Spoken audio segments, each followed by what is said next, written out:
bon loueur saisonnier, donc qui, on espère, vous permettra d'avoir tous les conseils pour pouvoir améliorer et relancer votre activité actuellement. Et pour ceux, je sais qu'il y a quelques porteurs de projets, vous donnez aussi des conseils pour tout ce qui est dans votre création. Alors, je me présente, Élodie Esther, pour ceux qui ne me connaissent pas, je suis conseillère d'entreprise tourisme durable à la Chambre de commerce. Aujourd'hui, nous serons avec Laure Hilaire du cabinet Cori Conseil qui vous donnera aussi tous les conseils en termes de tourisme et surtout d'hébergement touristique, mais aussi son expérience puisqu'elle elle gère des gîtes à Trois-Rivières. Donc, je vais juste vous expliquer rapidement comment ça va se passer au niveau du déroulé aujourd'hui. Et ensuite, je laisse la parole à Laure pour vous saluer. Donc, on aura tout d'abord, on vous fera un petit point, un petit focus quand même sur la réglementation au niveau des meublés. Et ensuite, on passera sur les différentes qualités d'un bon loueur, c'est-à-dire accueillir, organiser et être connecté. Donc, voilà.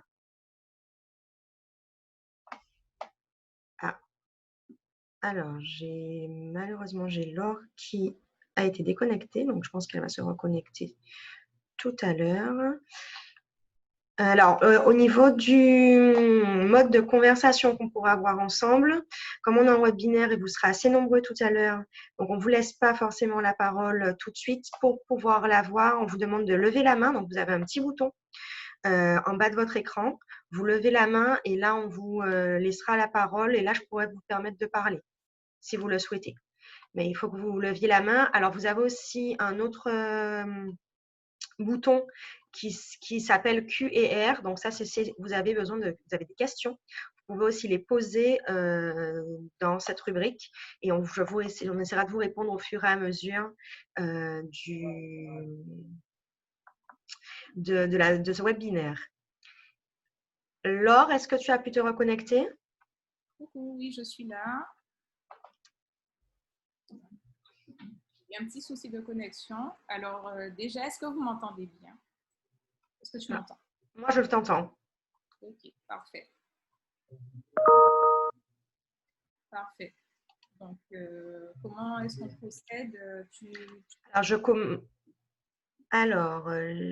Ok, les personnes entendent très bien, c'est ce que je voulais savoir, donc ok, très bien. Alors, je vais commencer sur la réglementation et puis après, je passerai la main à Laure pour la présentation au niveau des différentes qualités d'un bon loueur.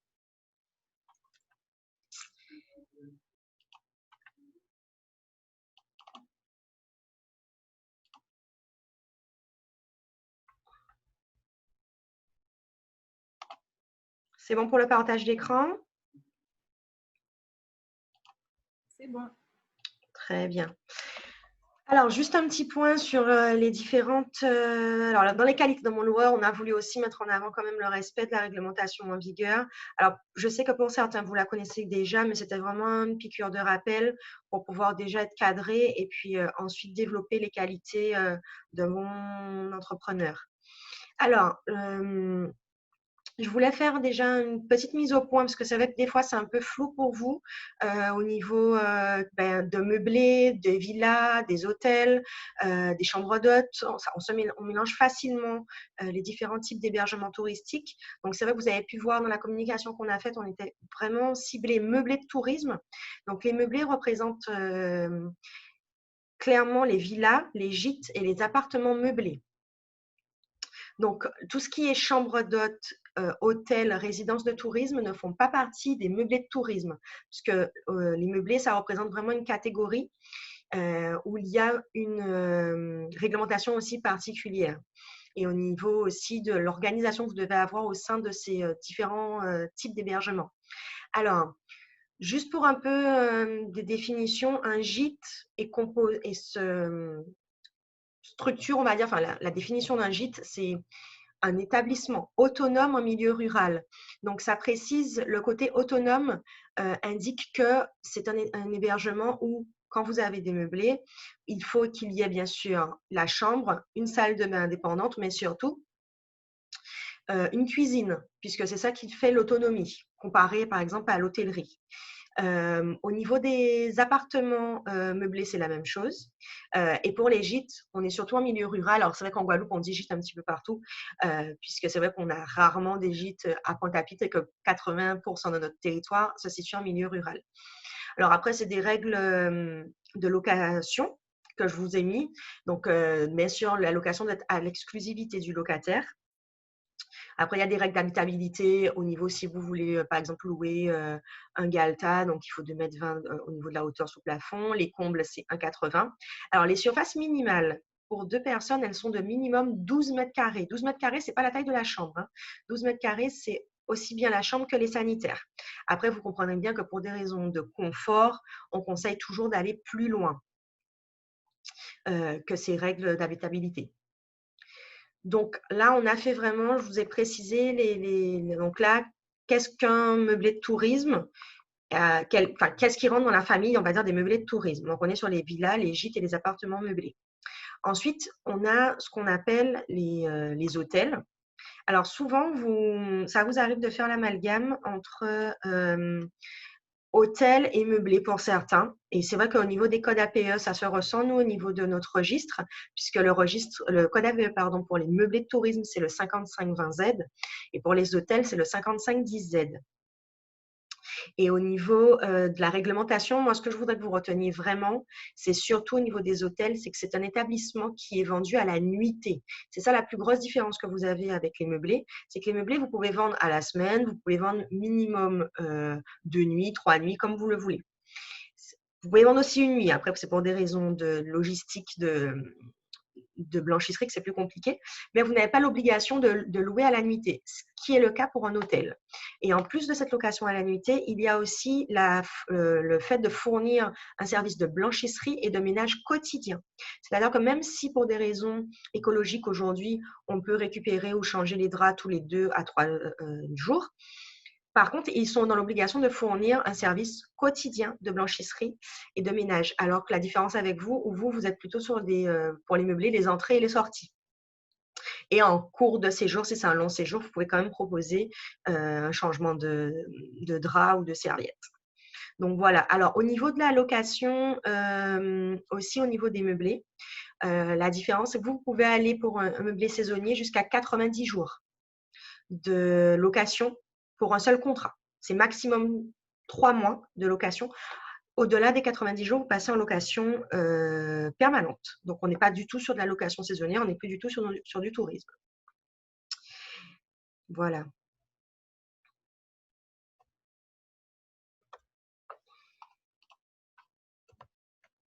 Alors, pareil pour la résidence de tourisme. C'est vrai que je reçois des porteurs de projets et que j'en ai quelques-uns qui sont déjà venus me voir pour me dire qu'ils ont dans l'objectif de monter des résidences de tourisme. Alors, pareil, la réglementation est très précise sur les résidences de tourisme. Elle s'apparente à l'hôtellerie. Alors, il faut savoir qu'un établissement de résidence de tourisme, il peut accueillir au minimum 100 personnes et propose un service au niveau de l'aménagement qui est comparable à des appartements. Pour vous donner une idée, la résidence de tourisme la plus connue en Guadeloupe, c'est Pierre et Vacances, puisqu'on est sur des hébergements de type appartement, avec bien sûr cuisine, salle de bain, toilette, en plus de la chambre. Par contre, les résidences de tourisme sont aussi vendues à la nuitée et fournissent aussi un service de blanchisserie et de ménage quotidien au niveau des chambres. Alors, la chambre d'hôte, c'est encore un autre concept. Voilà, ce type, on va dire, d'hébergement touristique, ça représente un concept. Donc, les meublés, c'est un concept d'autonomie, où là, on a la cuisine. L'hôtel, c'est un concept où on vend à la nuitée, et là, on a surtout des salles de bain et une chambre qu'on loue, avec un service autour, de blanchisserie, de restauration, de bar. Et la chambre d'hôte, c'est encore un autre concept qui a été très développé il y a à peu près une vingtaine d'années, pour vraiment permettre aux touristes d'être au plus proche de la population locale. Et c'était ça le besoin, c'est-à-dire de vivre un petit peu comme les locaux, de manger la même chose qu'eux et d'être au plus près d'eux pour pouvoir avoir, entre guillemets, un séjour authentique. Et donc, c'est dans ce cadre-là qu'ont été créées les chambres d'hôtes. Donc, c'est pour ça que, pareil, certains me disent des fois qu'ils ont un bas de villa, qu'ils veulent louer, mais on n'est pas dans un cadre de chambre d'hôtes. Si vous avez cette autonomie, on est dans un cadre de meublé de tourisme. La chambre d'hôte, c'est vraiment être accueilli chez l'habitant, dans la maison où vit l'habitant. Donc, ou une dépendance proche. Mais il faut vraiment cette notion de vivre avec l'habitant, pas juste en bas de chez lui ou juste à côté de chez lui. C'est pas pareil. Puisque normalement, pour les chambres d'hôtes, il faut que vous ayez donc la vente à la nuitée aussi. Le petit déjeuner doit être groupé dans la location. Vous pouvez louer 5 chambres au maximum pour une capacité de 15 personnes maximale, puisque au-delà de 15 personnes, vous passez en établissement recevant du public de 5e catégorie. La fourniture du linge doit être faite quotidiennement avec un accès salle de bain et WC normalement par chambre. Et le ménage, voilà, est quotidien et assuré sans frais par l'exploitant. Donc, vous voyez que là, c'est vraiment le fait d'accueillir les touristes chez vous et qui vivent un peu avec vous à votre aide. Alors, je voulais faire une petite précision au niveau aussi de la table d'hôte, puisque c'est vrai qu'on voit un petit peu des tables d'hôtes qui fonctionnent comme des restaurants. La réglementation est assez stricte aussi au niveau des tables d'hôtes. Vous pouvez avoir une table d'hôte uniquement si vous avez en complément une activité d'hébergement, chambre d'hôte ou meublé, mais c'est uniquement dans le cadre où vous êtes en hébergement, vous avez un hébergement touristique que vous pouvez avoir une table d'hôte. La table d'hôte est destinée uniquement à la clientèle de l'hébergement et normalement, vous proposez un seul menu avec des ingrédients mettant en avant les produits du terroir. Et elle doit être normalement prise à la table familiale pour pouvoir toujours véhiculer cette notion de partage. Pardon. Donc ça, c'est important, puisque la réglementation au niveau de la restauration n'est pas la même. Alors, bien sûr, quand vous avez une table d'hôte, on vous demande de passer l'hygiène alimentaire et puis le permis d'exploitation si vous servez de l'alcool, mais vous n'avez pas les mêmes réglementations en termes d'ouverture au registre du commerce et des sociétés. Alors, j'ai vu que vous avez déjà des questions. Je répondrai après la présentation à toutes vos questions. Alors, au niveau d'un meublé de tourisme, je vous ai mis uniquement, bien sûr, la réglementation pour le meublé. Pour les meublés, on vous demande donc d'avoir une déclaration préalable en mairie. Donc ça, c'est obligatoire, par contre, la déclaration en mairie. Donc, vous pouvez aller soit auprès de votre municipalité, enfin la municipalité, pardon, où vous allez créer le meublé, soit auprès de votre communauté d'agglo ou office de tourisme intercommunal. Normalement, c'est la communauté d'agglo qui s'en occupe ou les mairies, tout dépend à quel niveau ils en sont et quelle est leur organisation. Ne pas réaliser de déclaration préalable en mairie est passible de 450 € d'amende. Donc, il faut le savoir, c'est vraiment obligatoire. Je vous ai mis le CERFA ici, qui est le numéro, donc c'est la dernière version normalement du CERFA pour pouvoir faire la déclaration mairie. Donc, vous pouvez la récupérer sur Internet ou la récupérer auprès de vos mairies et elle sera signée soit par votre maire, enfin le maire de la commune, pardon, où est située la structure, ou soit par le président de la communauté d'agglo. Alors, pour les meublés, vous n'avez pas d'obligation d'être enregistré au registre du commerce et des sociétés. Sauf si vraiment ça devient une activité principale. Là, alors depuis la dernière loi de la loi de finances 2020, vous n'avez vraiment pas d'obligation d'être inscrit au registre du commerce et des sociétés. Vous pouvez juste demander à l'URSSAF un numéro microbique pour pouvoir faire les facturations et normalement, au-delà de 23 000 € de bénéfices par an, vous êtes quand même considéré comme professionnel. Cependant, la crise sanitaire nous a bien montré que uniquement les personnes qui étaient inscrites au registre, en tout cas qui avaient une entreprise, bénéficiaient aujourd'hui des aides, surtout des aides de l'État au niveau du Covid. Donc, quand vous voyez que vous commencez à dépasser 23 000 € de chiffre d'affaires, que c'est votre activité principale, que vous en avez besoin pour vous dégager un salaire ou pour vivre, moi, je vous conseille quand même de au moins monter une micro-entreprise. Peut-être pas une société, mais au moins une entreprise individuelle ou une micro pour pouvoir vous assurer. Et puis, ça permet aussi de distinguer ces fonds de vos revenus personnels, puisque aussi, à partir d'un certain montant, ça peut vous faire changer de tranche d'imposition. Donc ça aussi, c'est bien à étudier. La dernière chose qui est obligatoire, c'est la déclaration auprès de l'assureur. Alors, quand vous allez, surtout si vous avez déjà une maison qui a une assurance habitation et que vous mettez en location saisonnière, précisez bien de faire le changement de votre assurance habitation en précisant que c'est pour une location saisonnière, puisque c'est pas du tout, vous n'êtes pas couvert de la même manière et sachant qu'un bien en location saisonnière se dégrade beaucoup plus rapidement qu'un bien en location permanente. Alors, les documents clés que vous devez remettre quand vous faites une location, c'est d'abord la remise du contrat. Alors, c'est vrai qu'à travers les plateformes comme Airbnb, comme Booking, vous avez souvent des contrats déjà tout faits. Si ce n'est pas le cas, si vous êtes en commercialisation directe, passez direct. Vous pouvez trouver ces contrats directement sur Internet et vous mettez vos clauses, les clauses personnelles de votre structure.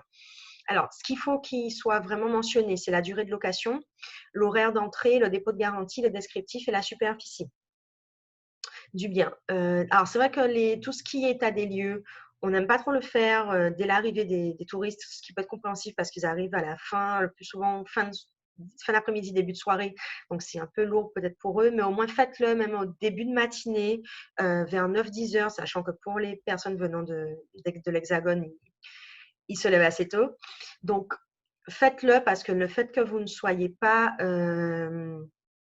que vous n'ayez pas fait ce document, en cas de litige, en cas de casse, en cas de vol, eh ben, vous ne pouvez pas attester que vous aviez bien, qu'il y a vraiment eu un souci au sein de votre hébergement. Et surtout, en cas de litige, procès ou quelconque, vous pouvez être passible, vous, de 1 500 € d'amende pour ne pas avoir fait ce document. Donc ça, c'est vraiment obligatoire. La remise de facture aussi est obligatoire en France à partir de 25 €. Donc, ça aussi, alors pour tout ce qui est numéro, sur les facturations, on peut vous demander le numéro SIRET, surtout dans le tourisme d'affaires, s'il y a des remboursements à faire.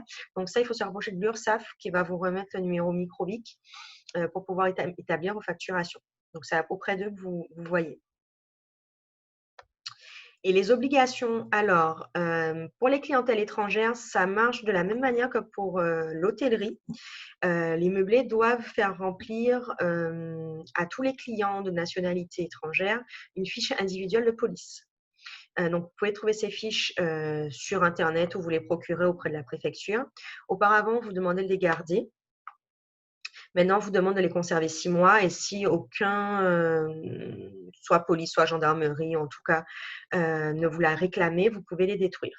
Mais ça, c'est important parce que c'est vrai qu'on est un peu moins dans les plans Vigipirate qu'on était encore il y a 2-3 ans, mais c'est des choses qui peuvent vous être demandées un jour ou l'autre.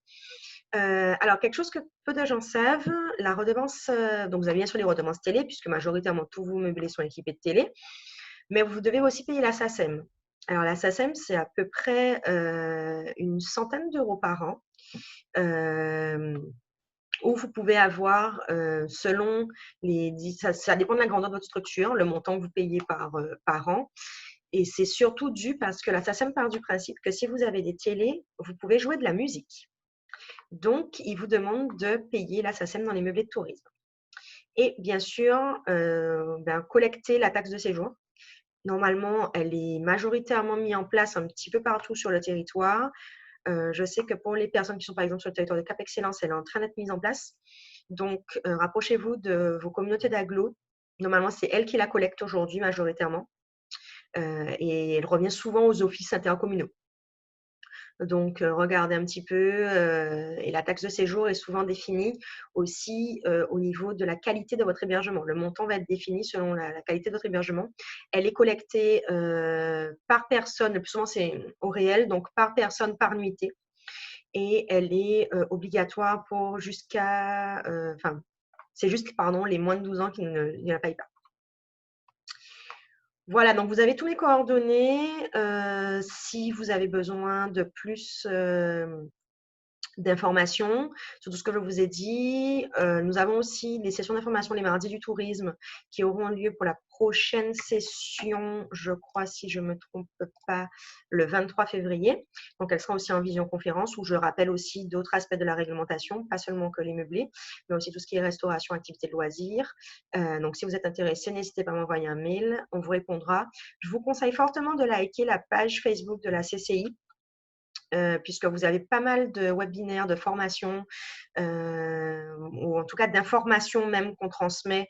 On a beaucoup transmis des informations, par exemple, sur les aides. Donc, likez la page Facebook de la CCI et le compte Insta qui sont souvent mis à jour et qui vous permettent d'avoir vraiment toutes les informations de ce qui se passe actuellement et tout ce que la CCI a mis en place. Sachant qu'il y aura pas mal de choses cette année, surtout pour la relance au niveau économique. Donc voilà, donc je vous remercie pour votre attention.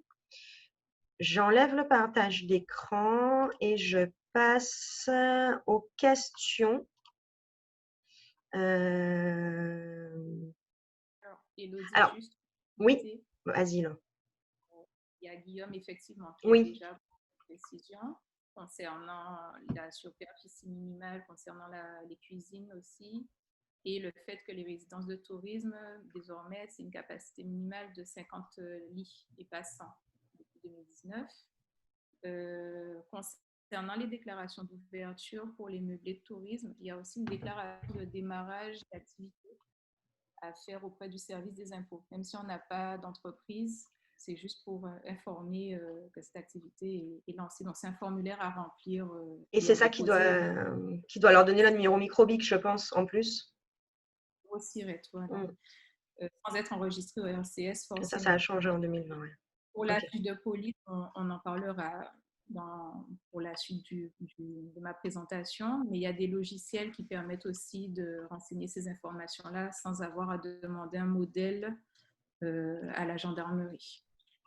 Voilà, c'était juste quelques compléments. Alors, j'ai quelqu'un qui a levé la main, donc je vous laisse la parole.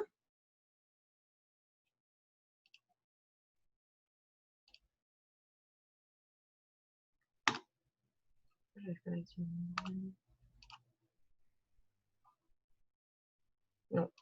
Pas de questions?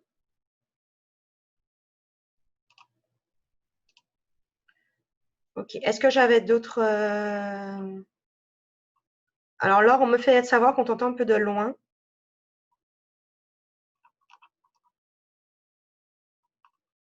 Oui, je pourrais vous transmettre, si vous le souhaitez, le PowerPoint par… Enfin, le mien en tout cas, je ne sais pas pour Laure, si elle veut transmettre le sien, par mail. Puisqu'on a tous vos mails normalement, donc on vous les transmettra. De toute manière, le webinaire est enregistré. Donc ça aussi vous sera transmis.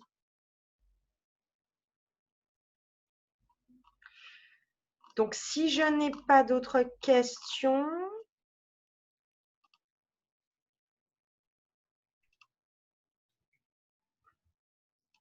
je passe la parole alors.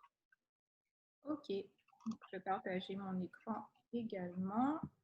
Donc oui, le PowerPoint sera mis à votre disposition, pas de souci.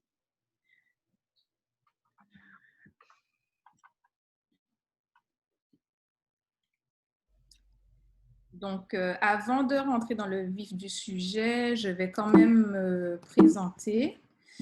Donc, je suis Laure Anselme-Hilaire. J'ai une double casquette parce que je suis à la fois gérante de meublés de tourisme à Trois-Rivières. Donc, c'est une entreprise familiale que j'ai repris en 2014 en gestion progressivement, avec un gros travail de réorganisation, de restructuration qui a mené à une augmentation du chiffre d'affaires de 225%. Et c'est à partir de là que je me suis dit que c'était une expérience à partager avec les loueurs saisonniers de Guadeloupe, d'où la création de mon cabinet de conseil en tourisme qui intervient donc à la fois pour les porteurs de projets qui souhaitent créer des activités touristiques, donc pas seulement les hébergements, mais aussi des activités de restauration, activités de loisirs. C'est aussi un organisme de formation. Donc, si après vous voulez des informations, n'hésitez pas à me contacter. Nous faisons aussi de l'assistance à maîtrise d'ouvrage pour la création de projets et la redynamisation d'activités, en tout cas d'entreprises existantes. Donc, autre activité également, le classement de meublés, hôtels et résidences de tourisme. Donc, aujourd'hui, la CCI m'a sollicité afin de vous présenter un peu les qualités d'un bon, entre guillemets, d'un bon loueur saisonnier. Parce que la situation actuelle fait que certains se distinguent mieux que d'autres sur les plateformes, en termes de réservation, en termes de chiffre d'affaires, par rapport à la situation sanitaire également, en termes d'organisation, en termes de gestion de trésorerie. Donc, c'était intéressant pour nous d'échanger avec vous. Donc, moi, c'est cette double casquette, je pense, qui vous intéressera, puisque je vais vous faire à la fois une présentation un peu théorique sur ce qu'il faut faire et pratique sur ce que je fais dans la réalité. Donc, petit rappel, être un loueur saisonnier, Elodie a déjà brossé le portrait réglementaire, mais c'est aussi d'autres actions, c'est rencontrer, partager du temps avec des personnes, avec vos voyageurs. Vous êtes responsable d'une activité, et j'aurais bien aimé préciser activité économique, donc il y a une notion de rentabilité à prendre en compte obligatoirement. Vous avez à gérer des situations imprévues, j'aurai une anecdote toute fraîche à vous donner tout à l'heure, à faire face à des clients désagréables, ça arrive, il faut rester zen en toutes circonstances. Et maintenant, c'est incontournable, il faut utiliser des outils numériques. Donc, louer, ce n'est pas simplement avoir un gîte, avoir un appartement qu'on met sur Airbnb et accueillir du monde physiquement. C'est d'autres aspects auxquels on ne pense pas quand on crée son activité et qui peuvent finalement prendre plus de temps qu'être en contact avec le voyageur directement. Alors, du coup, quelles sont les qualités d'un bon loueur saisonnier? Qu'est-ce qui va distinguer certains loueurs d'autres? Donc, c'est celui qui a, de mon point de vue, en tout cas, on pourra en discuter si vous le souhaitez, c'est celui qui a un bon taux d'occupation, mais pas que, un prix moyen de vente qui reste intéressant, des avis positifs sur ses annonces et qui dégage des revenus grâce à son activité. Puisque, comme je le disais tout à l'heure, la question de la rentabilité est indispensable puisqu'il s'agit d'une activité économique. On ne fait pas de la location saisonnière juste pour rencontrer du monde. Alors du coup, qualité indispensable, la première, c'est l'accueil. Il faut être accueillant. Donc, un loueur chaleureux, un loueur qui a des attentions particulières pour ses visiteurs, qui est présent, disponible à l'écoute, c'est un loueur qui va être positivement noté et qui va favoriser le bouche à oreille par la suite, qui va fidéliser ses clients et du coup qui va avoir un bon remplissage sans faire trop d'efforts de publicité, de communication.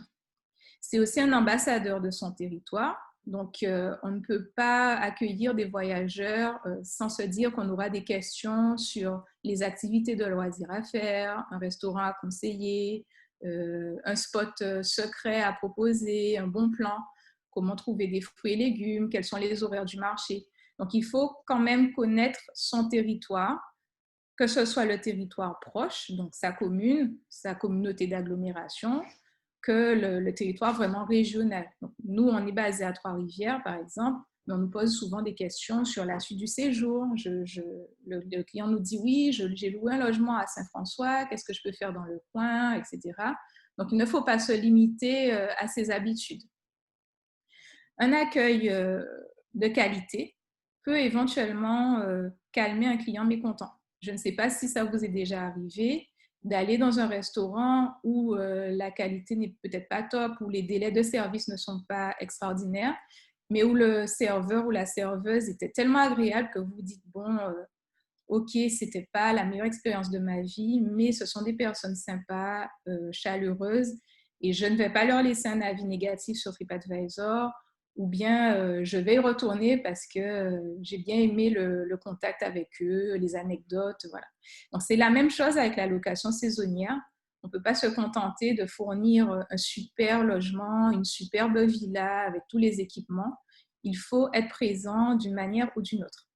Donc, ce que j'ai tendance à dire, c'est que si on sait que ces qualités-là ne sont pas les nôtres, on n'est pas très chaleureux ou bien on n'aime pas le contact avec le client, On peut avoir une logique d'investisseur, par exemple, mais on va confier cette partie-là à un organisme, à une conciergerie, à une personne relais qui va assurer cette partie de l'accueil.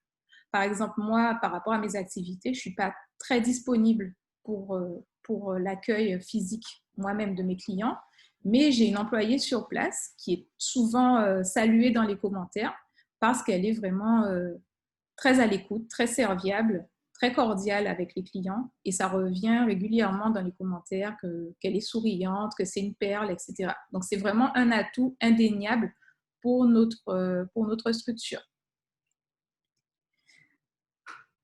Un bon loueur saisonnier, un bon propriétaire de meublés de tourisme est organisé. Pareil, c'est la deuxième qualité indispensable de mon point de vue. Donc, c'est un bon gestionnaire qui va planifier ses actions, qui va se mettre des objectifs et des objectifs chiffrés, des objectifs réalisables, des objectifs mesurables. Donc, il va utiliser pour ce faire des indicateurs de suivi. Donc, il est, pour faire tout cela, équipé. Il va disposer d'outils qui permettent de rentabiliser son temps et son argent pour pouvoir, la finalité, accueillir, passer plus de temps à satisfaire, à réaliser son cœur de métier, qui est l'accueil du client, qui est la satisfaction du client. Donc, plus il sera organisé, plus il aura du temps derrière pour passer avec ses voyageurs. Il va être bien entouré également. Donc, il a une équipe de partenaires, des fournisseurs, des prestataires, donc du personnel également, si c'est possible. Si ce n'est pas du personnel employé, ça va être un relais familial, un relais amical, pour toujours assurer un contact avec le client. Il va se former, il va mettre à jour ses connaissances parce qu'il y a des éléments qui changent régulièrement dans la réglementation. Donc, c'est intéressant de se tenir informé et ça permet également de proposer une prestation professionnelle aux clients. Donc, quelques astuces pour l'organisation. Donc, on va parler de deux indicateurs qui sont intéressants, le taux d'occupation et le prix moyen, et enfin le RevPAR. Donc, le taux d'occupation, c'est dommage que vous ne puissiez pas parler en direct, mais j'imagine que vous tous, vous savez de quoi il s'agit. C'est la location effective, le nombre de locations que vous avez vendues, de nuitées que vous avez vendues par rapport aux nuitées que vous auriez pu vendre. Donc, en général, en Guadeloupe, on tourne autour de 60% de taux d'occupation sur l'année. Évidemment, en haute saison, on va frôler les 100% et en basse saison, ça va redescendre pour avoir un lissage sur l'année autour de 50, selon l'endroit où on se situe, 50, 60%, voire peut-être plus. Mais le taux d'occupation seul ne suffit pas parce qu'on peut, si on loue au mois, comme Élodie l'a dit, on peut louer jusqu'à 90 jours consécutifs. Souvent, on va faire des tarifs dégressifs en fonction de la durée de séjour. Mais ça va ramener un prix moyen à la nuitée qui est très faible. Par exemple, si on loue 90 jours consécutifs, une location qui était à 700 € la semaine, on ne fera pas 700 fois le nombre de semaines concernées par cette location. On va réduire et ça arrive même que certaines personnes louent au mois selon l'endroit où on se situe, selon le type de logement, dans les 700, 800, 900 €. Et là, le prix à la nuitée chute. C'est le prix moyen. Donc, on a certes un bon taux d'occupation puisque le logement aura été occupé pendant 90 jours, par exemple, mais en termes de prix moyen, ce ne sera pas intéressant. Et du coup, ce sera peut-être moins rentable que quelqu'un qui aura un taux d'occupation un peu moins intéressant, mais qui aura loué plus cher. Donc, c'est un peu cette notion que je viens de vous expliquer. C'est ce qui s'appelle le RevPAR. Donc, c'est le revenu par logement disponible, où là, c'est le taux d'occupation multiplié par le prix moyen. Quand on a un bon RevPAR, du coup, on est mieux situé que quelqu'un qui a un super taux d'occupation et un prix moyen très faible. Je répondrai aux questions par la suite. Peut-être que c'est une notion à détailler, mais je reviendrai là-dessus si vous avez des questions sur ce sujet. Donc, pour pouvoir mesurer ces indicateurs-là, je vous en ai donné 3, mais je vais vous en donner d'autres tout à l'heure. Ce sont les 3 principaux. Donc, on va utiliser des outils qui vont nous permettre de générer, de suivre ces indicateurs-là plus facilement. La base, ça va être le tableau Excel, mais on n'a pas toujours le temps ni la capacité de renseigner un tableau Excel, de mettre des formules. Même on ne sait pas peut-être utiliser Excel. Donc, il y a des logiciels qui existent et qui permettent de fluidifier tout ça et de faire le suivi de ces indicateurs, de sa comptabilité, etc. Donc, il y a ce qui s'appelle le logiciel PMS, Property Management System. C'est souvent sous forme d'un abonnement en ligne où là, justement, vous pouvez suivre toutes les informations concernant votre location. Pas seulement les indicateurs, mais sortir des rapports sur les arrivées et les départs du jour, sur les réservations à venir, etc. Faire comme Élodie disait tout à l'heure, les fiches de police, les fiches individuelles de police. Dans le logiciel PMS, vous renseignez toutes les informations concernant votre voyageur. Le nom, l'adresse, le numéro de téléphone, l'adresse mail et aussi les informations, numéro de passeport, etc., qui sont obligatoires, surtout pour les voyageurs étrangers. Donc, ça vous évite d'avoir à côté un registre avec des fiches individuelles de police. Vous avez tout dans un seul outil qui souvent est en ligne, donc on peut consulter n'importe où, depuis son ordinateur qui est sur place, depuis son téléphone ou sa tablette si on est en déplacement. Souvent, le logiciel PMS est couplé à un channel manager. Donc, le channel manager, c'est ce qui permet de synchroniser tous les canaux de distribution. Donc, par canaux de distribution, j'entends les plateformes de réservation, Airbnb, Booking et les autres, Abritel, Omnidays, voilà.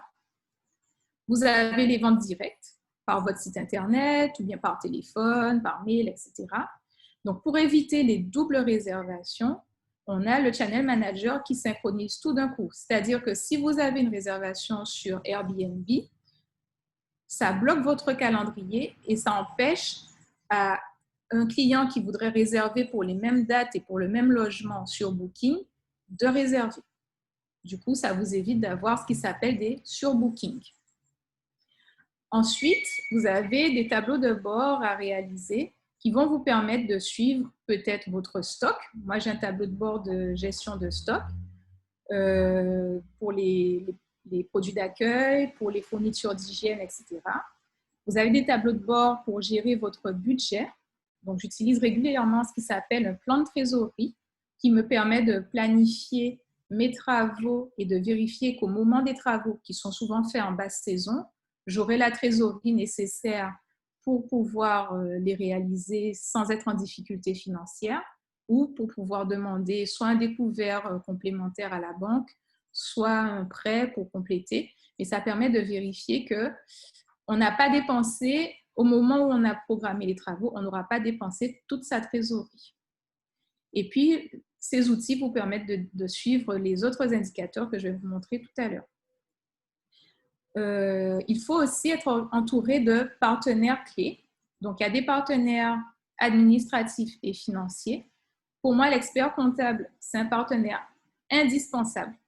Alors, pourquoi? C'est parce qu'il va vous permettre d'optimiser tout ce qui est fiscalité, de vous donner les astuces, par exemple, dans la création de votre entreprise pour choisir le bon statut juridique, le bon régime juridique, le bon régime d'imposition, vous dire est-ce que vous devez opter pour la TVA, le prélèvement de la TVA ou pas, si vous avez des travaux à faire, etc. Il va vous conseiller sur les crédits d'impôt. Si on a un logement classé, parfois on peut avoir un abattement fiscal grâce au classement. Donc, l'expert comptable, lui, il est au courant de toutes ces astuces-là et il va vous donner vraiment la marche à suivre pour pouvoir optimiser fiscalité, patrimoine, même l'aspect social aussi si vous avez des employés.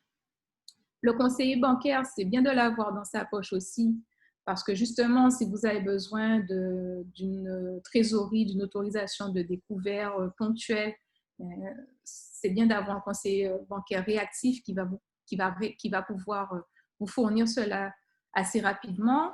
Si vous avez besoin d'un prêt aussi, l'année dernière, quand il y a eu le premier confinement, il a fallu, pour ceux qui avaient des prêts par rapport à leur construction, il a fallu rentrer rapidement en contact avec la banque pour faire un décalage, pour programmer un décalage dans les prélèvements automatiques de remboursement de prêt. Donc, si on n'est pas en bon terme avec son conseiller ou si il ne nous connaît pas, c'est peut-être parfois plus difficile d'entrer en contact avec lui, ne serait-ce que d'avoir un rendez-vous et ensuite de lui expliquer son activité, son besoin, etc. Donc, c'est bien d'avoir un contact privilégié à la banque. La CCI, pour tous les conseils concernant la situation actuelle, mais les conseils en termes de réglementation, en termes de formation aussi, les événements importants, les dispositifs qui existent pour vous faciliter votre vie de loueur, et aussi les consultants parce qu'ils sont le relais aussi de ces institutions-là pour un accompagnement personnalisé. Donc ça, c'est pour la partie administrative et financière. Et pour la partie opérationnelle, donc dans le quotidien de loueur saisonnier, donc il y a tout ce qui est ressources humaines, donc pas que des employés, mais aussi, comme je vous disais tout à l'heure, des relais, quelqu'un qui va faire l'accueil si ce jour-là vous n'êtes pas disponible, donc quelqu'un de votre famille, un ami, un prestataire, ça peut être une conciergerie également, des fournisseurs, puisque là j'ai eu le cas dernièrement où j'ai une vasque qui a explosé. Il m'a fallu trouver une solution rapide pour remplacer la vasque. Heureusement, j'ai gardé ma liste de fournisseurs quand j'ai fait la rénovation de mes locations. Donc, ils savaient précisément ce que j'avais déjà comme dispositif, etc. Et ils ont pu réagir rapidement et me changer la vasque dans les 24 heures. Il fallait aussi trouver rapidement un plombier. Pareil, il faut avoir son équipe de plombiers, électriciens, quelqu'un pour les petites réparations aussi, si on ne les fait pas soi-même. Si on a, je ne sais pas, quelque chose, la paroi de douche qui s'est décrochée, il faut que quelqu'un puisse la refixer pour vous rapidement. Donc, il faut avoir un carnet d'adresses avec des personnes qui pourront réagir vite. Des prestataires, donc là, c'est plus dans le conseil à vos voyageurs. Donc, des prestataires qui vont pouvoir proposer des excursions. Ce ne sont pas vos prestataires directement, mais ce sont des personnes qui vont faciliter et rendre le séjour de vos clients plus agréable. Donc, il faut en connaître et il faut qu'ils vous connaissent également. Peut-être qu'ils auront une attention particulière. Par exemple, moi, j'ai des prestataires. Quand je dis à mes clients, dites que vous venez de la part de telle famille, donc le prestataire, il va avoir une attention particulière ou être plus réactif, avoir un accueil encore plus soigné que si c'était quelqu'un, que si les clients venaient d'eux-mêmes sans être annoncés. Les commerçants du coin, ça évidemment, c'est quand on propose des produits d'accueil à manger, petit déjeuner, panier repas, etc. Donc, c'est bien d'avoir son primeur, c'est bien d'avoir son boulanger ou autre fournisseur si on fait découvrir des produits du terroir. Alors, je reviens sur les indicateurs et ce que je vais vous proposer, c'est qu'on s'arrêtera peut-être sur la partie organisation pour quelques questions et ensuite poursuivre sur la dernière qualité qui est le fait d'être connecté. Donc, les indicateurs pertinents, en plus du taux d'occupation, du prix moyen et du RevPAR, donc on peut analyser donc le chiffre d'affaires, par exemple, généré par chaque canal de distribution. Donc, on vend sur Airbnb, on vend sur Booking, on vend en direct, on vend sur d'autres plateformes, on vend auprès d'agences de voyage. Donc, c'est intéressant de savoir dans quelle proportion on a vendu pour chacun de ces canaux-là. Donc, moi, par exemple, je sais qu'en termes de vente directe via mon site, il me semble qu'on est à 23%. De mémoire, je ne suis pas sûre de ce pourcentage-là, mais c'est bien parce qu'on peut suivre la progression de cet indicateur-là. L'objectif, c'est de vendre un maximum en direct pour maîtriser sa commercialisation. Donc, quand on suit ces différents indicateurs, on sait aussi où mettre ses efforts. Par exemple, si mon objectif, c'est d'améliorer mes ventes sur Booking parce que je préfère Booking à Airbnb, c'est vrai, entre parenthèses. Donc, je vais soigner mon annonce, soigner mes photos, mes visuels sur Booking. Et donc, je pourrais suivre cet indicateur-là pour voir si mon chiffre d'affaires par canal de distribution a augmenté sur Booking, par exemple. La durée moyenne de séjour, c'est intéressant aussi. Donc là, c'est combien de temps en moyenne le client passe chez nous. Donc, nous, on loue, on a des conditions de location fixées à 2 à 3 nuitées minimum. Donc, l'intérêt de ça, c'est de voir si les clients, malgré cette durée très basse, vont passer 5, 6, 7 nuitées chez nous. Parce que plus on a une durée moyenne de séjour importante, moins on aura de frais variables, puisque par exemple, on fera une seule fois l'accueil, une seule fois le ménage d'arrivée, une seule fois la blanchisserie, tandis que si on a un gros turnover, si on a des durées minimales de séjour de 2 nuits, par exemple, en moyenne, là, on va avoir plus souvent à faire le ménage, plus souvent à faire le changement des draps, à rajouter des produits d'accueil et ainsi de suite. La satisfaction client, c'est important également de faire le suivi. Donc ça, c'est plus du ressenti. Après, si on est sur des plateformes de réservation, on va vérifier les notes pour voir si elles s'améliorent, si elles diminuent, et du coup, voir s'il y a des actions à mettre en place pour corriger en cas de diminution de la satisfaction des clients. Prix moyen, on en a déjà parlé. La note moyenne, ça rejoint la satisfaction client. Le nombre de réservations à l'année, c'est intéressant aussi à savoir. Le résultat net par rapport au chiffre d'affaires, combien on a gagné une fois qu'on a déduit nos charges, une fois qu'on a déduit nos impôts, nos investissements, etc., par rapport au chiffre d'affaires qu'on a fait sur l'année. Donc, c'est ce qu'on gagne, c'est ce qui rentre vraiment, entre guillemets, dans notre poche. Le temps passé par tâche. Donc, par exemple, pour le ménage, on peut se dire, bon, maintenant, à l'heure actuelle, je mets 2h30 pour préparer le logement.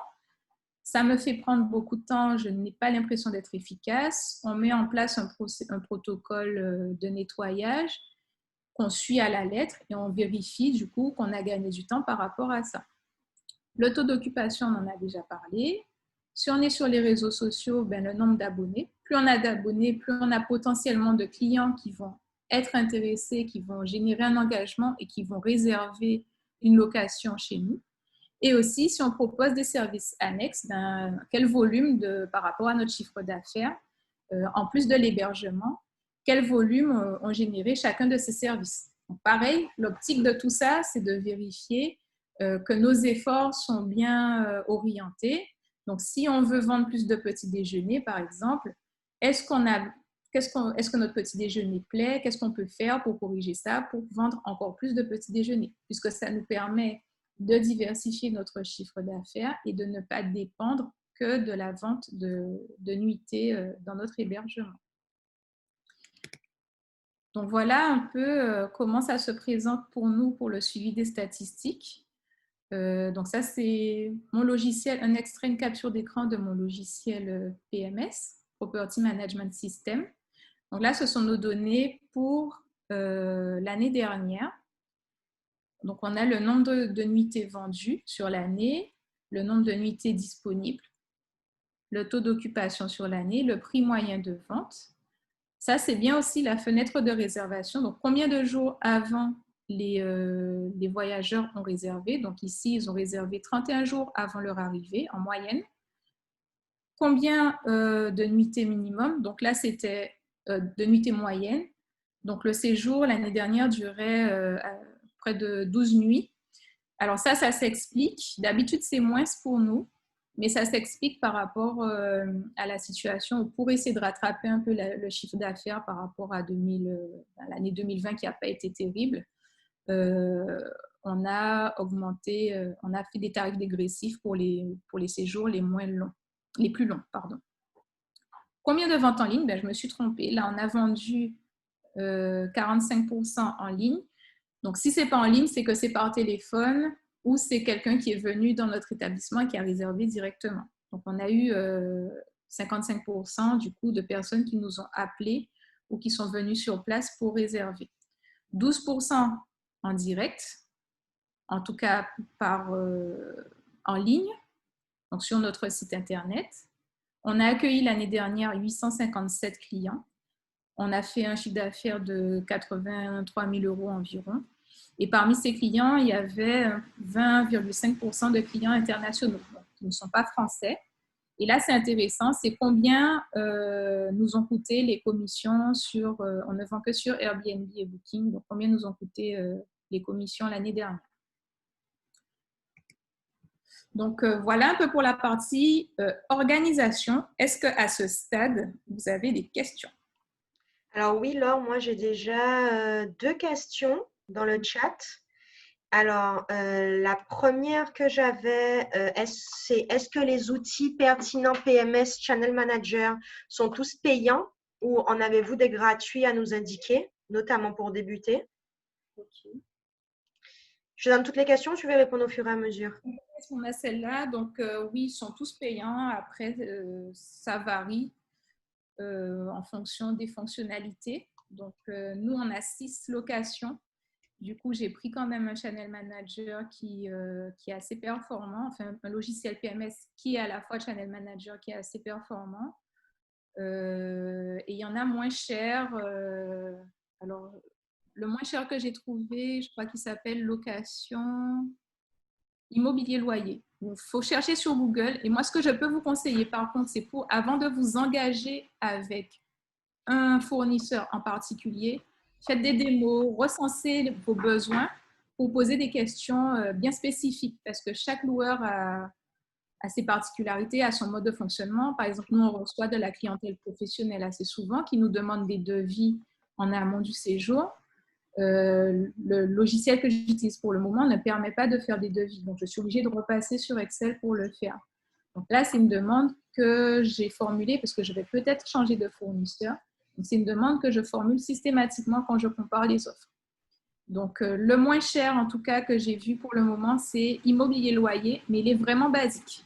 Donc, ça dépend vraiment de votre besoin et de votre disponibilité.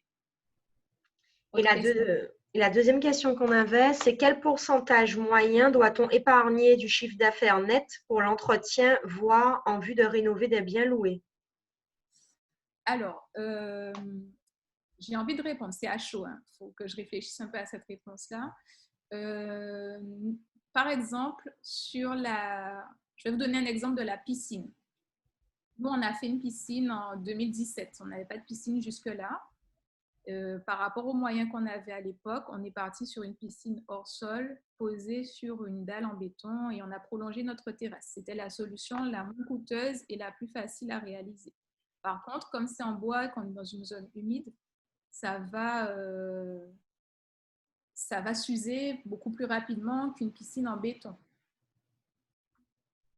Du coup, ce que je fais, c'est que je sais que je vais remplacer ma piscine dans les 10 ans à venir. Donc, j'ai déjà recherché le coût de la piscine en béton que je veux faire. Et du coup, je vais mettre de côté à chaque fois, chaque année en fait, le montant pour que dans 10 ans, j'ai cette somme-là.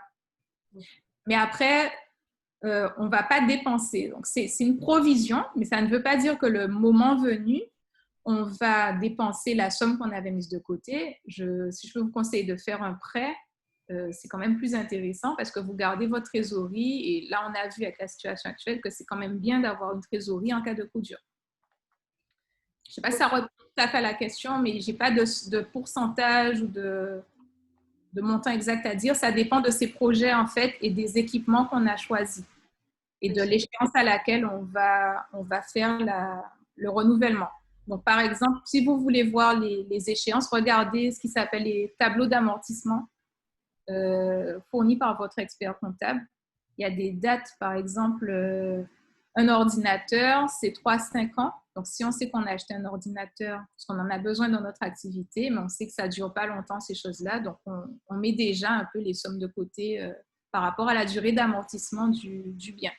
Pareil, si on va faire une rénovation de sa salle de bain, en général, c'est dans les 10 ans aussi. Donc, on sait à peu près combien ça coûte. Donc, on s'arrange pour que au moment fatidique, on ait déjà soit la somme de côté, soit la capacité de faire un prêt. Ok, ben, très bien. Alors, j'ai Nadine qui a levé la main. Donc, je lui passe la parole pour voir quelle question elle avait. Allô? Oui, Vous entendez? oui, Oui, bonjour. Bonjour. on vous J'aimerais écoute. savoir, Oui, j'aimerais savoir au niveau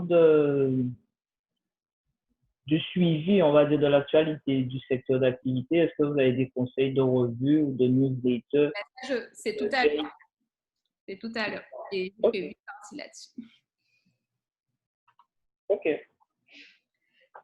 Bien. Est-ce merci Nadine. Est-ce que vous avez d'autres questions? Levez la main ou posez-la dans le chat si vous le souhaitez. Alors, on m'a posé la question, combien coûte ce logiciel? Quel logiciel? C'était quoi, le PMS ou le Channel Manager? Les deux sont souvent ensemble de toute façon. D'accord. Rarement un channel manager sans PMS, sauf quand on a développé soi-même sa solution. Je ne le conseille pas parce que réglementairement, ça évolue, techniquement, ça évolue. Mieux vaut avoir un fournisseur qui vous propose sous forme d'abonnement une solution complète. Moi, par exemple, je paye par mois 77 euros. Donc, dedans, j'ai la réservation en ligne qui est automatique. J'ai le Channel Manager, le logiciel PMS avec des options. Donc, par exemple, l'affichage comme ça, avec des icônes où les statistiques sont déjà toutes faites. Ce ne sont pas tous les logiciels qui le proposent. Moi, ça me fait gagner du temps parce que je n'ai pas à faire un tableau Excel, à retraiter les informations derrière, mais c'est une option. Donc, c'est pourquoi je dis qu'il faut vraiment comparer. Pour ceux qui ont une seule location, ça peut coûter environ 200-300 euros l'année. C'est vraiment variable en fonction du fournisseur, de l'ergonomie du site, etc. D'accord. Ok. J'ai Dadoun qui souhaiterait prendre la parole. Donc, allez-y, on vous écoute. Allô, bonjour. Oui. Bonjour. Oui, bonjour. En fait, toujours pour rester sur le sujet des PMS, euh, en fait, j'aurais aimé savoir si, par exemple, en utilisant, alors, Hotspot, je crois. Est-ce que vous connaissez HotSauce, ce PMS-là? Non, je ne les connais pas tous, non. Ah, d'accord, ok. Parce que il me semblait qu'il était quand même complet, mais par contre, je ne connaissais pas forcément son prix. Ok, Je ne d'accord. connais pas, mais faites des... Enfin, c'est la règle, quel que soit le prestataire, ça rejoint l'organisation. Au-delà du logiciel PMS, vous avez d'autres prestataires, d'autres fournisseurs. La règle D'accord. que je m'impose, c'est de comparer au moins trois personnes, trois fournisseurs d'une prestation, quelle qu'elle soit. Par exemple, avant d'aller faire des travaux, je vais solliciter trois entrepreneurs pour me faire des devis pour avoir les informations concernant le contenu de la prestation, le prix, et ensuite, le mieux disant, ce n'est pas forcément le moins cher, c'est celui qui a un meilleur rapport qualité-prix. Et ça, c'est D'accord. une règle des marchés publics, mais qu'on peut s'appliquer dans le privé également. Donc, c'est du bon sens. Donc, vous, avant de choisir un, faites des démos au moins avec trois que vous avez repérés. Donc, vous pourrez comparer le tarif, mais parfois le moins cher, ce n'est pas forcément le mieux, et comparer aussi par rapport à vos besoins. Alors, D'accord. en complément, j'ai quelqu'un qui est intervenu et qui précise que HubSpot est un CRM, mais pas un PMS. Voilà. Ok. Donc, à voir, hein. Ah oui, CRM, c'est que c'est plutôt relation Oui, client c'est plus de la et gestion, voilà, de relations clients. la gestion locative, en fait. Ouais. Donc, peut-être, voilà. Avant de choisir, faites une liste de vos besoins. À l'écrit, prenez le temps, vous regardez comment vous fonctionnez et ensuite, vous orientez vers les trois que vous trouvez en ligne. Ça peut aller jusqu'à 5, ça dépend du temps que vous avez pour choisir. Et vous faites une liste et vous posez vraiment toutes vos questions. Et en général, quand ils font les démos, quand vous avez une question, on va vous montrer, ben voilà, par rapport à votre question, voilà la fonctionnalité. Et vous voyez si c'est plus ou moins simple à faire pour vous, si ça répond complètement à votre besoin ou pas, et ça va vous aider à choisir et à distinguer les différents fournisseurs. J'avais juste une question. En tant que loueur pro ou loueur non professionnel, doit-on payer la taxe foncière et la taxe d'habitation de chaque location? Alors, notre statut est un peu hybride parce que c'est un montage où le terrain appartient à quelqu'un, la société, donc ça dépend. Mais oui, selon la situation, on peut avoir à payer taxes foncières et taxes d'habitation. Et on va passer pour une dernière question et après on continuera le PowerPoint. Alors, c'est juste une recommandation que certains avaient, donc bon, j'en fais profiter tout le monde. Le PMS français Eloa au prix de 29 € par mois avec Channel Manager inclus. Nous sommes à 68% de réservation en direct, marche très bien et assez simple d'utilisation. Voilà, c'était une recommandation pour certains. Comme ça, vous avez pu tous en bénéficier. Je ne sais pas si Laure, tu as une recommandation sur Eloa à faire ou pas. Active le micro. J'ai été interrompue. Par rapport à Eloa? Oui, est-ce que tu as une recommandation? Dans le chat, certains précisaient que c'était un bon channel manager. Eloa, mais en 2018. Donc, je ne sais pas si ça a évolué depuis, mais à l'époque, je n'avais pas aimé parce que ça ne répondait pas à mon besoin. Mais c'est vrai que c'est une solution peu coûteuse et en fonction du nombre de logements qu'on a, ça peut être intéressant. Ok, très bien. Bon, on va continuer sur le PowerPoint et puis on prendra les dernières questions. On continuera d'échanger par la suite. D'accord. Il y a quelqu'un qui veut répondre à la question sur la taxe d'habitation. Alors, c'est qui sur la taxe d'habitation? Est-ce que cette personne a levé la main pour que je puisse terminer? Mathieu. C'est Mathieu? Avec 3 T.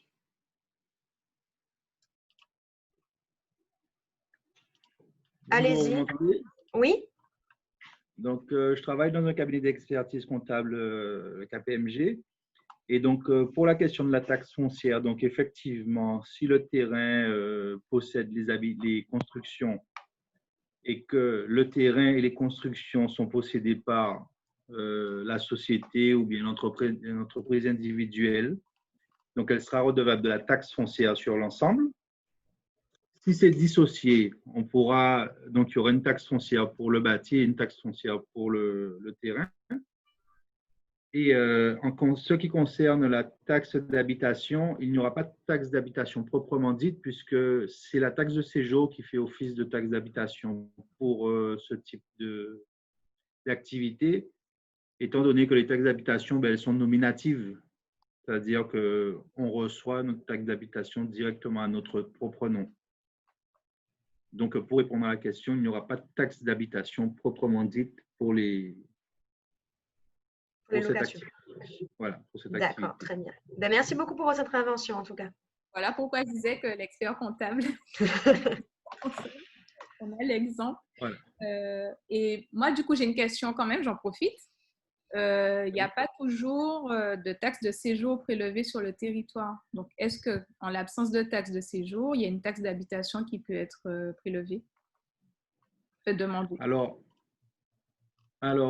ça ne pourra pas être fait puisque ce qui va se passer, c'est que je réfléchisse, hein. Donc, on peut avoir une taxe d'habitation pour des logements vacants, c'est-à-dire les logements non utilisés. Ça ne sera pas le cas puisque là, on est dans une activité professionnelle et on n'a personne d'enregistré, nominativement, hein, je parle, on n'a pas dû d'être de personnes physiques enregistrées à cette adresse. Donc, le service fiscal, c'est-à-dire, là, en l'occurrence, c'est la commune, ne pourra pas désigner quelqu'un pour établir un rôle, c'est-à-dire la fameuse taxe d'habitation. Donc là, ils ne seront pas en mesure de taxer. Et le seul truc qui pourrait se faire, c'est qu'on fasse une taxe aux propriétaires, c'est-à-dire aux propriétaires du logement, pour les logements non utilisés, les logements vacants, c'est ça? Et là, étant donné que c'est déclaré comme un meublé de tourisme, on ne peut pas le considérer comme logement d'habitation, quoi. Ok. D'accord. Je pense que c'est un point de vue, je n'ai pas poussé l'analyse. On avait une petite question quand même. On se demandait est-ce que la cotisation foncière des entreprises remplace la taxe d'habitation dans ce cas-là? Alors non, la cotisation foncière des entreprises, elle remplace l'ancienne taxe professionnelle. Donc c'est une forme de taxe qui est basée sur le patrimoine de l'entreprise, entreprise ou société, hein. Donc, quand on établit les liasses fiscales et les bilans, donc ça, c'est pour les gens qui sont dans l'obligation de faire des documents comptables et fiscaux, puisque les régimes micro, ils vont faire une déclaration annuelle sur leur déclaration d'impôt sur le revenu. Donc là, il n'y a pas de liasse fiscale proprement dite. Donc la CFE est justement, c'est un rôle, la CFE, c'est un rôle comme la taxe d'habitation et comme la taxe foncière, donc c'est-à-dire qu'on ne déclare pas de montant imposé, c'est les impôts qui font le calcul et qui nous envoient une taxation. Donc on est imposé à la CFE et elle ne remplace pas la taxe d'habitation. Et on peut aussi avoir CFE plus taxe foncière. D'accord, très bien. Bon, ben Mathieu, merci beaucoup pour toutes ces informations et ces indications. Voilà. Et une dernière petite précision, avec le Covid, on a eu, il y a des dispositifs pour exonérer les sociétés et entreprises de CFE et de taxes foncières. Voilà. Donc, pour ceux qui ont de gros montants, c'est très intéressant. Et même pour ceux qui en ont de petits. Ça reste toujours intéressant. Voilà. Merci beaucoup en tout cas pour votre intervention. Ben, je laisse, merci, Laure poursuivre et puis on prendra les autres questions à la fin de sa présentation. Merci. Donc, on a déjà vu deux qualités majeures d'un bon loueur saisonnier. Donc, il doit être accueillant et il doit être organisé. Et dernière qualité, selon moi, ça reste vraiment des qualités principales et c'est mon avis totalement subjectif, il doit être connecté. Donc, évidemment, il faut être à l'aise sur les outils qui existent pour son activité. Donc, on a déjà parlé des logiciels PMS qu'il va falloir apprendre à maîtriser. En tout cas, c'est une aide. Ce n'est pas obligatoire d'en avoir un, mais c'est une aide indispensable. Il faut être à l'aise également sur les plateformes de réservation, ce qu'on appelle les OTA, Online Travel Agencies, donc Airbnb, Booking, Holidays, HomeAway, etc., qui permettent aux voyageurs, c'est une sorte d'intermédiaire entre le voyageur et nous, et elles ont une visibilité beaucoup plus importante que nos petits sites Internet, donc on ne peut pas faire l'impasse dessus. Il faut avoir, si possible, un site Internet ou au moins des réseaux sociaux, une page Facebook où on va pouvoir réserver en direct. Il est mieux de réserver en direct d'ailleurs parce qu'on maîtrise sa commercialisation. Et donc, il faut être à l'aise sur tous ces outils-là parce qu'à l'heure actuelle, on est dans un monde hyper connecté et on ne peut pas faire l'impasse sur ces outils. Il faut être réactif aussi aux sollicitations en ligne. Donc, par exemple, c'est pourquoi moi, j'ai activé la réservation instantanée sur Airbnb, la réservation instantanée sur mon site Internet, parce que le client, il se décide rapidement. Il est assez impulsif dans sa façon d'acheter. Et le temps que vous allez mettre à répondre à un mail, imaginons que vous êtes en train de préparer une chambre, par exemple. Vous avez une sollicitation par mail, vous l'avez ratée. Vous avez probablement perdu déjà le client parce qu'il aura été voir un autre site Internet où il aura pu soit réserver directement, soit eu une réponse immédiate. Il faut être également vigilant sur son e-réputation. Donc, par e-réputation, j'entends surtout les avis qui sont laissés, que ce soit sur nos réseaux sociaux, donc les notes, les avis, les commentaires, et aussi sur les plateformes ou encore sur les pages TripAdvisor qui ont quand même moins de visibilité maintenant. Donc, on peut avoir un avis négatif, ça arrive que l'expérience du client n'ait pas été positive ou que ce soit un client tout simplement un peu embêtant qui a laissé un mauvais commentaire ou qui n'a pas, par rapport à une situation donnée, n'a pas pu comprendre votre situation de loueur. L'idée, ce n'est pas de ne jamais avoir d'avis négatif, mais c'est surtout d'y répondre et d'y répondre de manière professionnelle. Donc, c'est important de combiner tout ça, donc d'avoir de bonnes notes, mais aussi de répondre aux notes éventuellement basses, parce que c'est votre réponse qui va permettre de convaincre le prospect, la personne suivante qui va venir, qui va être intéressée par votre logement. Et soit elle va s'arrêter à l'avis négatif sans laisser sans réponse, ou selon votre réponse, se dire « Ah non, cette personne-là n'est pas très sympathique, je ne vais pas y aller ». Donc, il faut faire attention à ça. Et du coup, ça rejoint une question de Nadine tout à l'heure. Il faut être en veille permanente et mettre à jour ses connaissances. Donc, du marché, de l'actualité, des outils aussi, parce qu'il y a de nouvelles fonctionnalités qui peuvent sortir. Et si on n'est pas au courant, soit on passe à côté d'une opportunité de vendre mieux, de vendre plus, soit on passe à côté d'une opportunité de se former dessus. Donc, toujours quelques données pour montrer pourquoi on doit être connecté. En 2019, 84% des Français qui ont voyagé ont préparé leur séjour en ligne. Donc, c'est une augmentation de 5 points par rapport à 2018. 60% d'entre eux ont réservé. Donc, il y en a qui ont préparé, c'est différent de réserver. Donc, ils ont pris leurs renseignements et certains ont réservé en ligne leur séjour. Pareil, progression de 5 points par rapport à 2018. L'e-tourisme en France représente 46%, ce qui représente un volume d'affaires de 21 milliards d'euros. Et pareil, si on compare les 3 plateformes, Booking est le leader devant Airbnb et Oui SNCF. Et pareil, c'est un outil qu'on ne doit plus négliger désormais, Internet via le mobile, qui est en nette progression avec plus 3,1 millions de ventes, soit plus 23,7% sur un an. Donc, ça veut dire que les clients maintenant n'utilisent plus forcément leur ordinateur pour préparer leur séjour ou pour réserver leurs prestations de voyage. Ils vont le faire directement sur leur site Internet. Donc, ça veut dire quoi? Ça veut dire que votre site Internet doit être ce qui s'appelle responsive, donc il doit s'adapter à tous les écrans. Pas seulement l'écran d'ordinateur, mais l'écran de tablette, l'écran de téléphone, pour que ça reste ergonomique. Et vos outils aussi doivent s'adapter. Ensuite, 3 internautes sur 10 achètent à partir de leur smartphone, donc ça rejoint la remarque précédente. Et ce sont souvent les plus jeunes, donc les 25-34 ans, et les femmes. Donc, comment être connecté? C'est en ligne indispensable. Donc, parler pour c'est-à-dire pour la vente, ce sont les plateformes de réservation en ligne, les OTA, Online Travel Agencies. Votre site Internet avec un module de réservation.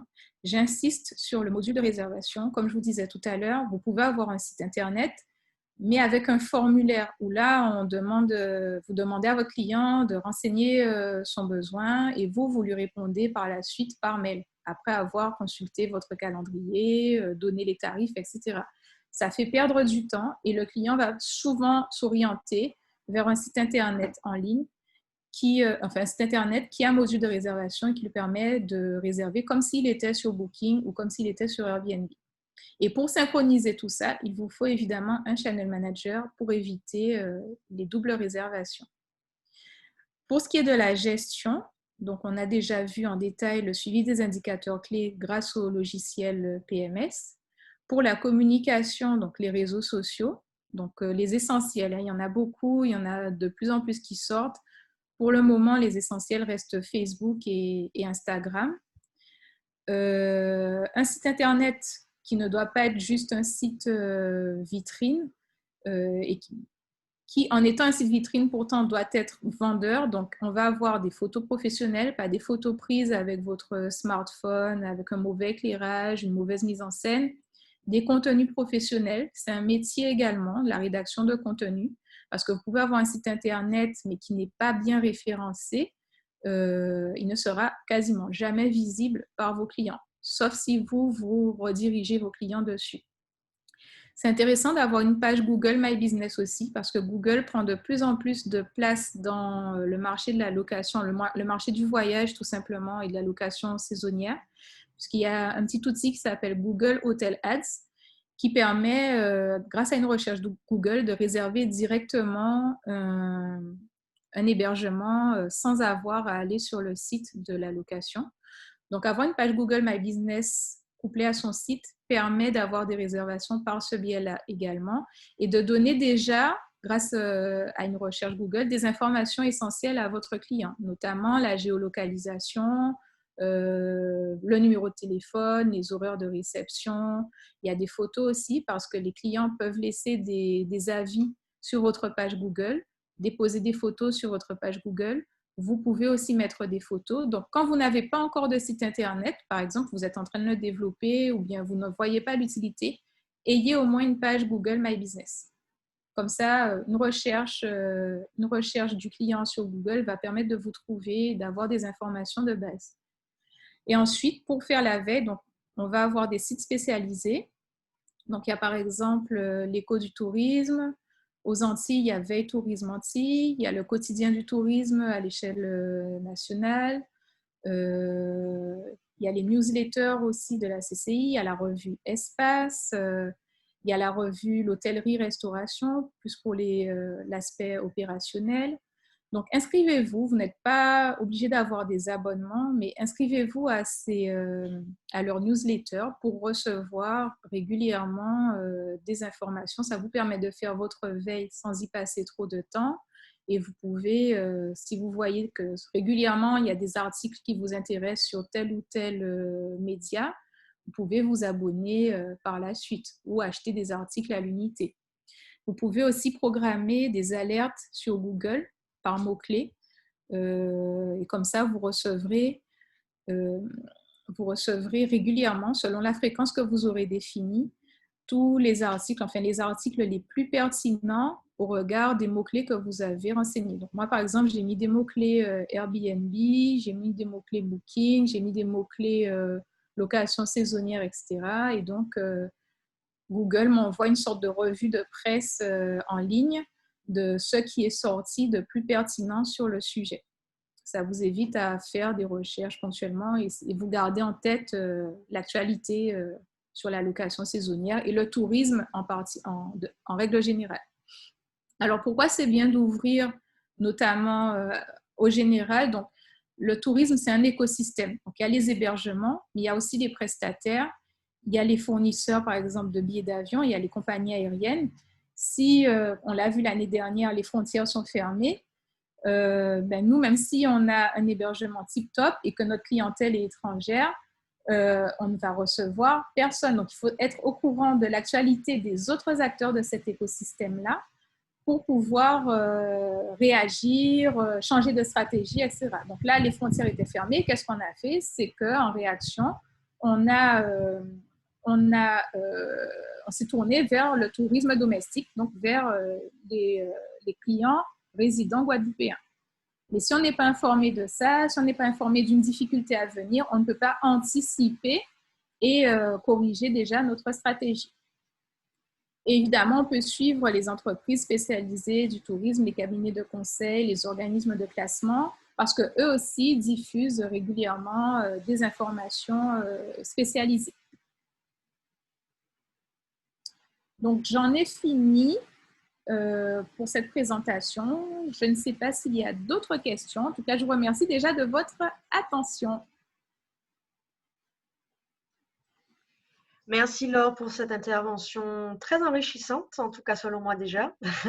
J'avais juste une petite précision à vous donner. Alors, suite à ce webinaire, surtout sur la partie être connecté, c'est vrai que vous avez vu, on a eu pas mal de questions sur les PMS, sur les channel managers.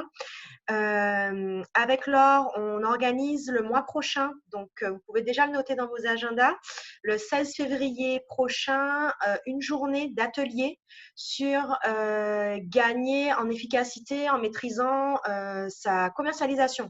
Donc, c'est un atelier spécialement pour les meublés de tourisme. Enfin, pour les hébergements touristiques, on peut avoir aussi de l'hôtellerie, mais on va surtout parler des channel managers, des PMS, de définir aussi sa politique et sa stratégie de tarification, tous les avantages de la vente en direct, comparer aussi tous les OTA dont on vous a parlé, les sites de réservation et comment aussi booster sa commercialisation en direct. Donc, si vous êtes intéressé, vous avez eu mon mail, donc e.esther@guadeloupe.cci.fr ou plus simplement ath@guadeloupe.cci.fr. Vous pouvez nous envoyer un mail si vous êtes déjà intéressé. De toute manière, une newsletter vous parviendra aussi de la CCI. Comme vous êtes inscrit aujourd'hui, ce sera aussi relayé sur notre page Facebook. Donc voilà, si vous êtes déjà intéressé, mardi 16 février, on aura cet atelier.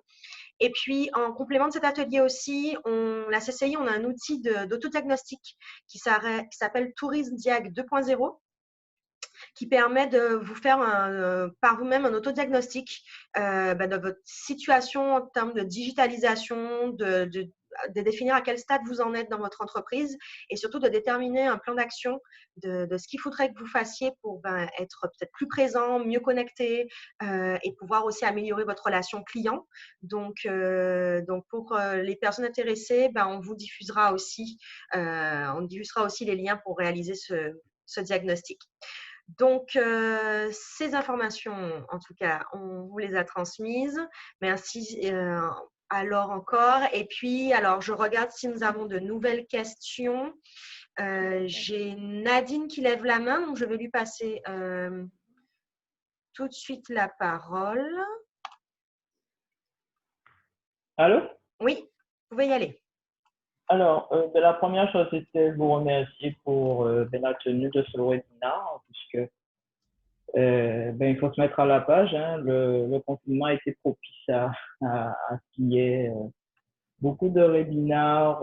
Personnellement, ça m'a permis d'assister à des choses qui se faisaient précédemment sur la métropole, auxquelles on était jusqu'à maintenant tenu de se déplacer ou tout simplement on ne pouvait pas assister. Donc, les webinaires permettent cette accession à certains sujets comme celui-là. Et puis cette possibilité de replay, puisque vous avez parlé de replay, donc ça nous sera envoyé. Tout à fait. On peut difficilement parler de tourisme aujourd'hui sans évoquer, même en filigrane, la situation sanitaire qu'on connaît. Pour ceux qui ne sont pas encore lancés, est-ce toujours opportun ou quelle stratégie adopter pour se lancer maintenant dans cette activité-là? J'ai regardé hier en coup de vent, il y a Kyriel de gîte sur la côte sous le vote qui sont actuellement en vote. Donc, on ne peut pas ne pas s'interroger. Et après, deuxième question, vous avez dit en filigrane que vous accueillez en tout cas certains professionnels au niveau du meublé. Est-ce que ça peut être la stratégie de la parade, en tout cas, ou une des parades anti-crise?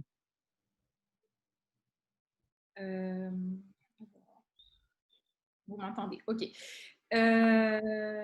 Donc, de mon point de vue, le tourisme, avoir une activité touristique, c'est savoir s'adapter. Donc là, on a par exemple la situation Covid-19. À un autre moment, on avait eu la situation, surtout à Saint-Martin, Irma, cyclone, catastrophe naturelle. Donc, quand on décide de se lancer dans une activité touristique, il faut être déjà sûr qu'on va pouvoir s'adapter à ces événements-là. On est assez dépendant des événements exogènes. Donc, la stratégie, elle peut être déterminée au démarrage et évoluer en fonction de la situation. Donc, par exemple, donc vous disiez qu'il y a des personnes qui vendent beaucoup sur la côte sous le vent. Donc, sans m'avancer, ce sont peut-être des personnes qui ne sont pas en mesure qui n'ont pas anticipé ou qui ne sont pas en mesure de réagir face aux événements, qui ne sont pas flexibles. Et c'est aussi l'objet de cette visio, c'est de se rendre compte qu'il y a des atouts. Par exemple, j'ai subi certes une perte de chiffre d'affaires l'année dernière, une belle perte de chiffre d'affaires, mais je vous ai montré les statistiques, j'étais assez transparente dessus, ce n'est pas non plus la catastrophe. En termes de trésorerie, on est encore bien, mais c'est parce qu'en règle générale, dans notre fonctionnement, nous sommes de bons gestionnaires et nous sommes organisés. Et on anticipe, comme la question a été posée, quand on sait qu'on va renouveler un équipement, on a déjà des sous de côté. Donc, ces sous-là peuvent servir à compenser des pertes par rapport à une baisse de fréquentation qu'on subit. Voilà. Donc après, pour moi, il y a encore de beaux jours pour la location touristique en Guadeloupe. J'espère que la situation ne va pas durer. Après, on ne doit pas être dépendant. Encore une fois, c'est mon avis très subjectif, hein, mais on ne doit pas être dépendant d'une clientèle en particulier, sauf si on a un marché de niche, c'est notre concept, etc. Mais dans ce cas, le risque, quand on a un marché vraiment trop fermé, c'est valable quel que soit le domaine d'activité, hein, c'est que le jour où il y a une faille, il y a un problème sur cette niche-là, ben, on se retrouve coupé du reste des clients potentiels. Donc, il faut, même si on a ciblé au départ un marché de niche, donc par exemple, ça peut être la clientèle d'affaires, par exemple, il faut pouvoir être en mesure de réagir vite pour qu'en cas de pépin, on puisse cibler quelqu'un d'autre. Donc, c'est un exercice à faire quand on est en phase de conception, c'est rendre son projet adaptable, son état d'esprit aussi adaptable pour pouvoir réagir en cas de difficulté. En tout cas, c'est mon fonctionnement et c'est le fonctionnement que je conseille aux clients que j'ai. C'est un avis subjectif, encore une fois. Merci Laure pour cette réponse. Alors, on a une petite question qui disait, tout au long de ton discours tout à l'heure sur la e-réputation, donc il faut systématiquement répondre aux avis en ligne, même positifs.